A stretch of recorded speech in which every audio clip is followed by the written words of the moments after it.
आनंदा काशीनाथ ठाकरे राहणार सारेगाव 4 कोटी भर पाहिजे ते वनी ते नाशिक पर्यंत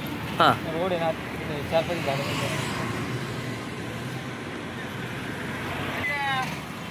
हो कुंभमेळा आलेला आहे तर वाहनाची गर्दी जास्त होते त्यामुळे ना 4 कोटी रोड झालंच पाहिजे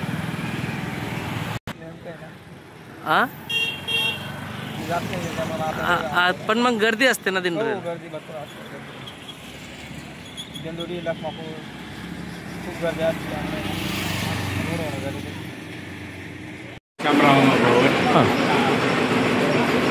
कळवण आगारात काम करत आहे तरी आपला हा रस्ता आदिशक्ती सप्तशृंगी माता आहे आणि सापुतारा हायवे आहे तिकडं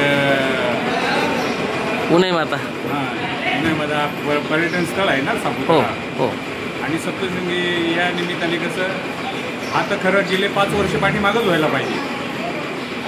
चौपदरीकरण खरं तर गेल्या 5 वर्ष पाठीमागच व्हायला पाहिजे होतं पण तो लेट झाला आणि आता समोर कुंभमेळा येणार आहे त्या निमित्ताने तरी आता व्हायला पाहिजे 4 पदरी कारण दिंडोरीमध्ये खूप ट्रॉफिक असते नाशिक ते वणीपर्यंत फुल ट्रॉफिक असते म्हणजे गाडी ओव्हरटेकच होत नाही असं समजायचं जवळ 40 किलोमीटरला 2 तास लागून जातात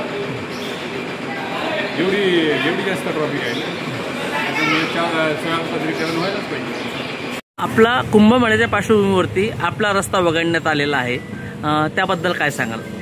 खरं तर 3.5 पीठापैकी आपलं पीठ हे वणीला आहे. त्याच्यानंतर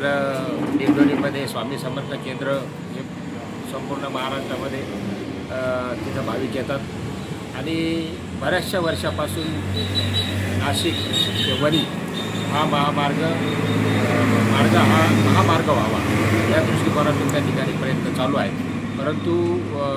काय कुठं घोडं आणलं आहे की जेणेकरून तो होत नाही आहे. परंतु येणाऱ्या काळामध्ये आदरणीय उपमुख्य एकनाथजी शिंदे साहेब यांच्या माध्यमातून काय प्रयत्न करता येईल त्या दृष्टिकोनातून त्या ठिकाणी प्रयत्न करू.